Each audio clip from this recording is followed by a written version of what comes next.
Good afternoon, ladies and gentlemen.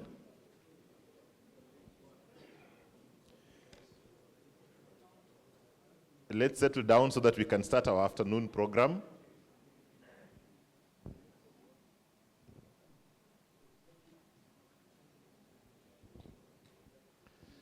So thank you very much for coming back on time. My name is Lawrence Amukono, and I'll be supporting the process of coordinating the afternoon program. So we want now to shift gear and listen to some RSOs in Africa about their key achievements.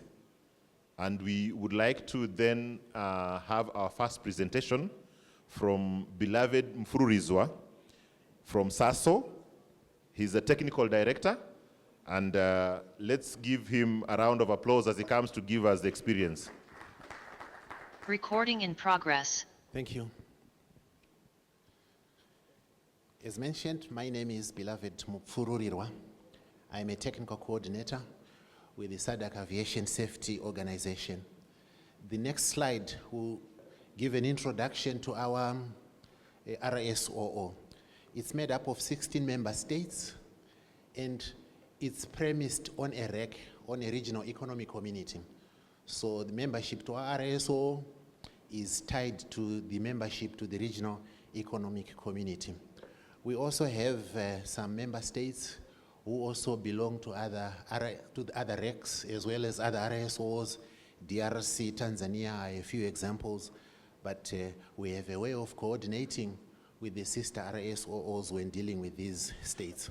Our head office is based in the Kingdom of Eswatini, down in the southeastern corner of Africa.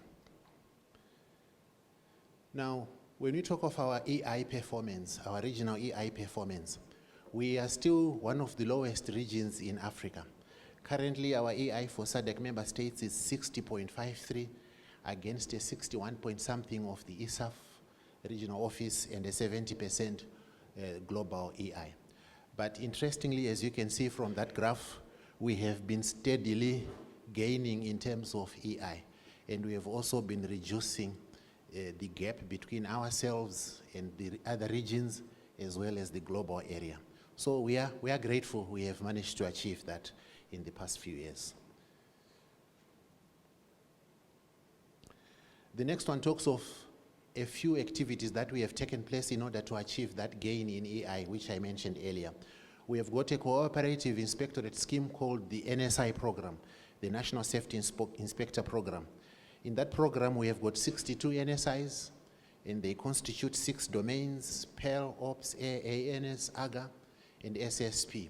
You are very well aware that the 2024 PQs are focusing on SSP as well, so we have also introduced a domain of SSP within our own NSIs.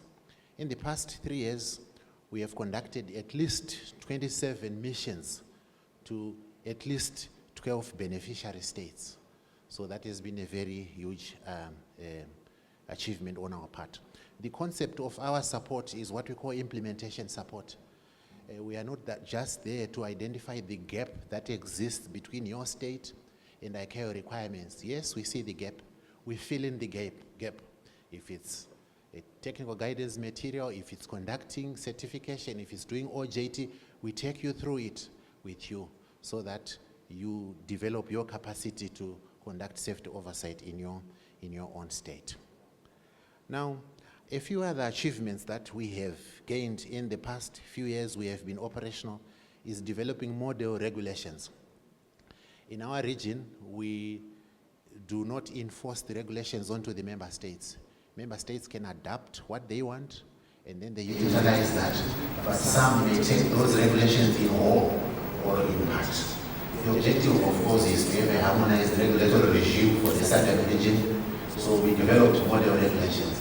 And we did not reinvent the wheel. We collaborated with a few other RSOs like CASSOA in order to use the templates that they had to come up with these model regulations. We aim to revise them on a regular basis, at least once a year, so that they remain current to the SARS. These regulations were developed through the use of our own inspectors, these national safety inspectors. So apart from having a product of the regulations, We also provide them capacity to develop their own regulations when they also go back to their member states. Another achievement of ours has been capacity building. Over the past 3 years, we have trained at least 400 men inspectors. I use the term men inspectors because some of them may have attended 1 or 2 courses, but if we count the men inspectors who have taken part in our courses, there are at least 400 of them. And just to give you the level of the training, 65 different inspectors were taken through the USOAP CBT1 and USOAP CB2 over the past 18 months alone. We want to try and also develop our own inspectors so that we can run our own courses. So we have trained inspectors in TIC, a virtual classroom instructor, technical course development, OJT instructors. In fact, OJT is what we want all our national safety inspectors to have done, because when they go to the member states, they are actually teaching the other inspectors of those member states on how to implement ICAO requirements. So by training them in that area, they will be capacitated to do so. We have also realized a huge gap that exists between management staff and technical staff. You'll find we always focus on training inspectors, but our management staff are those that approve whatever we want, the finance, budgets, the change of the organograms and so forth. So we have also begun a process of including management staff into the training. For example, some were given managing compliance with ICAO SAPs and the SSP for CAA management. This has proved very beneficial because we have seen the impact of them participating more in technical activities. Another of our achievements is collaboration with other institutions. We have signed agreements with AFCAC, Bagaya, Bagasso, CASSOA, and ICAO. And the areas that these have managed to address are manpower sharing, training, advisory services. You've already had the CASSOA, Masha here talking about it, including financial support. Sometimes you don't have funds to send an inspector, but another RSO is interested, they may finance, or vice versa. We also appreciate the financial support which has been provided to us by YASA through the EU ASA project, without which the bulk of the achievements we have mentioned thus far would not have been possible. But what has been the impact of all our activities? Since 2022, all the states that were audited have had their EI increasing. Of course, we would prefer higher figures, but it's a positive increase all the same. We now notice also an improvement in the completion of the self-assessment on the CMA or LF. You know, most states have a challenge in that area. They may have things on the ground, but they are not reflected on the CMA online framework. There is better comprehension of safety oversight matters by the CAA management.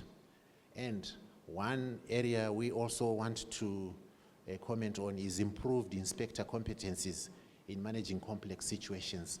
The ICAO doc there, 10070, talks of inspector competencies. You cannot get any training school to train you in certain of these inspector competencies like ethics, values, problem solving, systems thinking, critical thinking, and so forth. But we have managed to train our inspectors to develop such competencies in their day-to-day activities. We have seen an increased participation in regional matters in our meetings.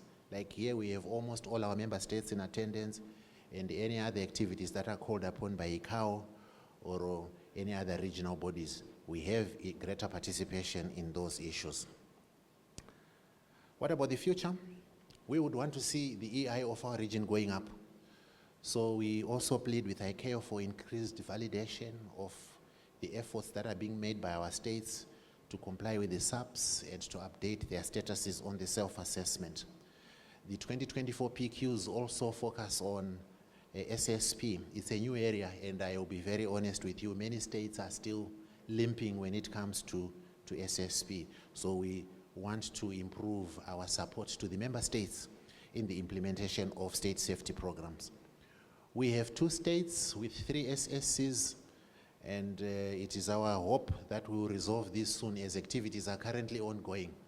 In the other state, we are cooperating with CASSOA under which the state also falls under.